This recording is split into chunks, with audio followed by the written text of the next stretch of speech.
Hey guys, and welcome back. So today I'm going to be starting a series here on my channel where we kind of take it back to the basics. I know that I do like so many crazy looks here on YouTube, and I kind of give you guys step-by-step tutorials, but sometimes that's not enough, and sometimes there are truly beginners who have no idea how to apply foundation, how to apply concealer, bronzer, contour, highlight, any of that. So I thought I would do like a little mini series here on my channel where I kind of break each and every one of those things down. So today, the first installment of this is going to be foundation and concealer. So I'm going to go over priming, concealers, what brushes to use, why priming's important, some primers that could be good for you, some foundations that may be good for you, drugstore and high-end.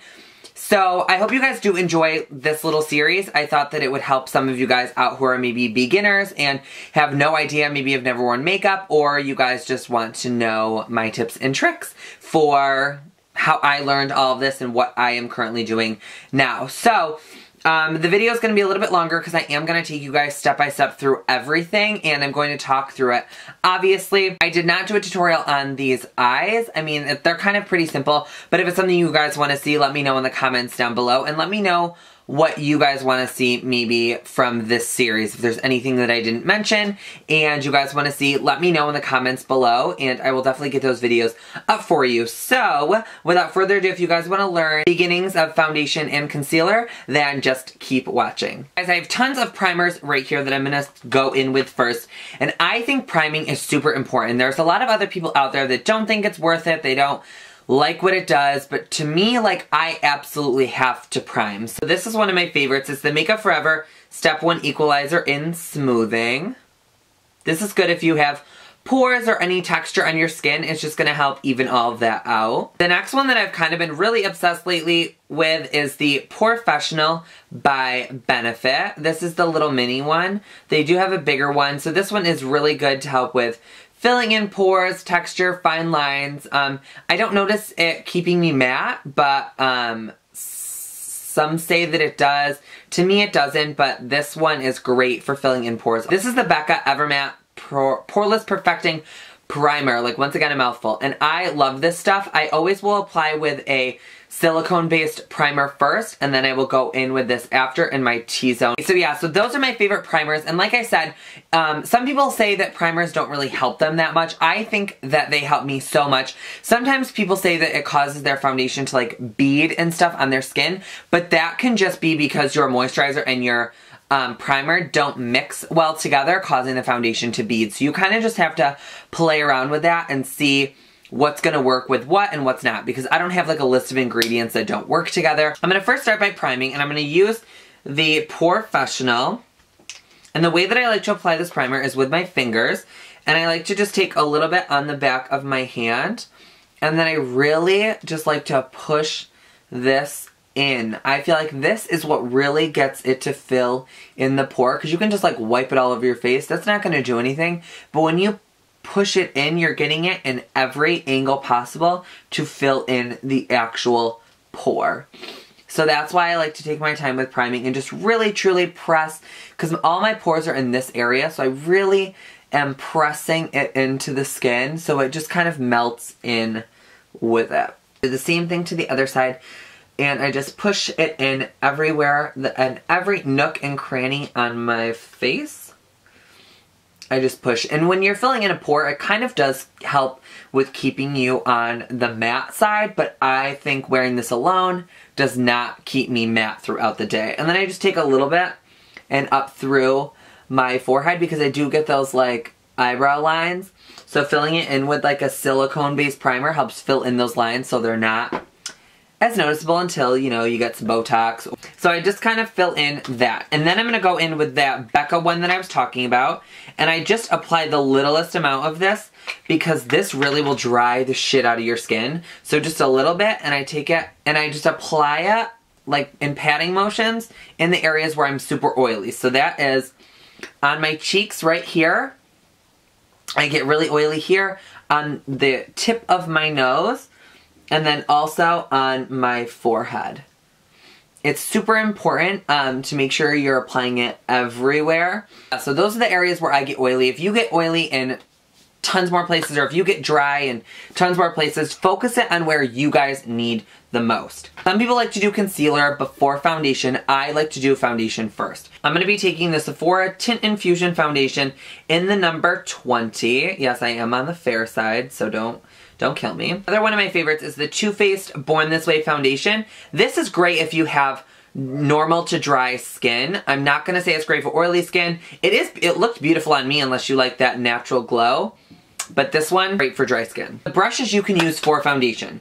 My favorite one is the Flat Top Kabuki from Sigma. It's just super dense and you can really just pack the product on and buff it out. So that is my favorite brush for applying foundation.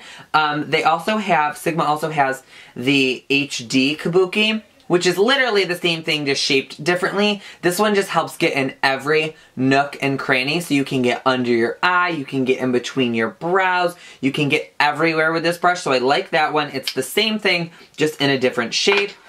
Other brushes you can use for foundation are actual foundation brushes. And a lot of people say that these leave like streak marks, and that is because you have to cross-hatch when using these. So if you're applying the foundation down, then you need to also go sideways, because if you just apply it down, there are gonna be tons of little like brush strokes. So this is definitely not my favorite for foundation. It can be done, but I just don't like it that way. I like using the brushes that have white tips on them. These ones are dirty, but they do have the white tips. That means they're synthetic, so they're not going to absorb all the product. If you use a natural hair brush, it is going to soak up your liquid foundation if that's what you choose to use. You can use powder if you want. And also, you guys can use a beauty blender. So this is just the black one, dirty as shit already. And that's what I'm going to be applying my foundation with today. So I'm just going to take this little medicine dropper and apply like, I don't know, an even amount to the back of my hand, which isn't a lot when you see that. And then I'll take my fingers, and I like to just apply it with my fingers first. So I'm just going to take it, dot it all over, because I feel like this is the best way to get an even coverage. If you just take it with a brush, I think that once you start, wherever you lay your brush down first is where there's going to be more pigment and more product. It's just the way of the world. But if you apply it with your finger first, you have a little bit more control with how much product you're actually applying. So now I'm just going to take the Beauty Blender, damp it a little bit, and then I'm just going to start bouncing it all over my skin. So the good thing about Beauty Blenders is if you put on too much foundation, this will absorb the excess, and you won't have to worry about walking around with like cake face, too much foundation. This will pick up any of the extra that you may have put down. If you're like new to makeup and you don't know how much to put down or how much you want, I always start lighter with the littlest amount of coverage, and then you can always build.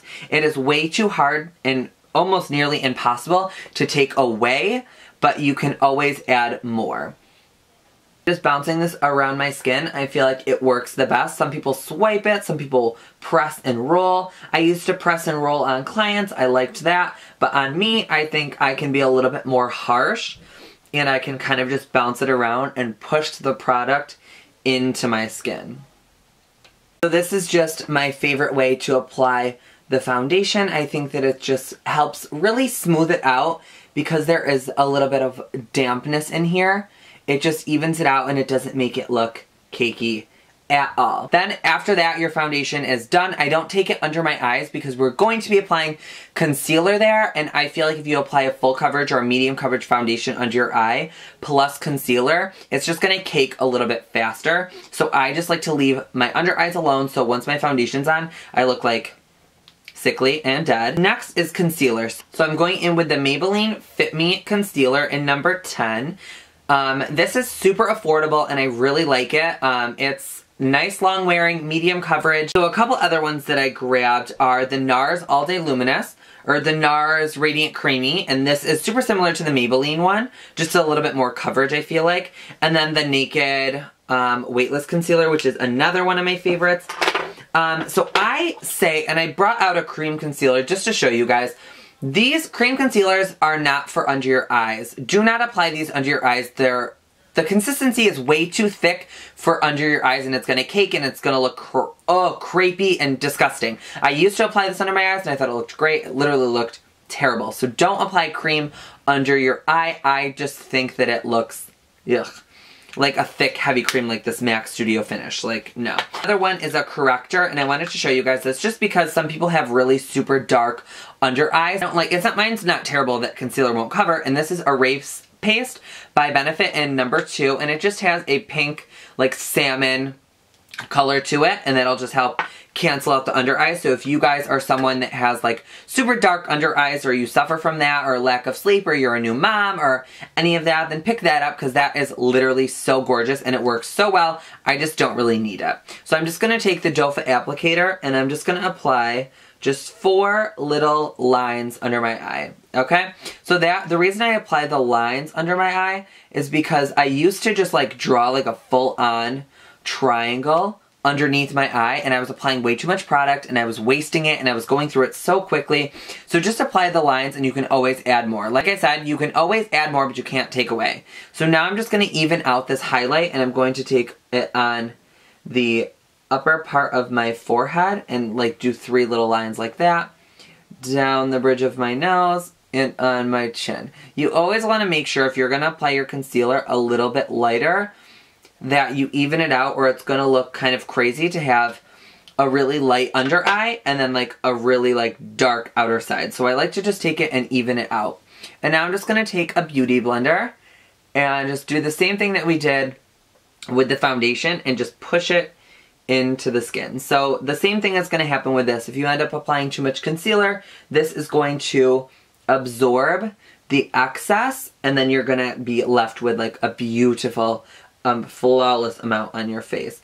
So what I like to do is take the beauty blender and look straight up, because you want to make sure that the lines under your eye are like pulled taut, because if you kind of leave it where you could see the lines, it is going to take shape to that, and then it's going to look crazy under your eye. So you want it to be super smooth, so look up when you're blending, and that's going to fill in the product in those lines, and you're going to be left with just like a flawless under eye. I also like to take it in this inner corner, because there is a lot of darkness in there that people fail to like understand, that there is darkness in this inner corner right here. So take your concealer in there, and then you don't have to worry about it. So now we're just going to do the same thing over here. I want you guys to see the difference. This makes my eye look so awake and so like alert and just put together, and then this one looks like, oh. So we're just going to even that all out just by pressing it into the skin. Now we're just going to take a translucent powder, and my favorite one right now is the CoverGirl one.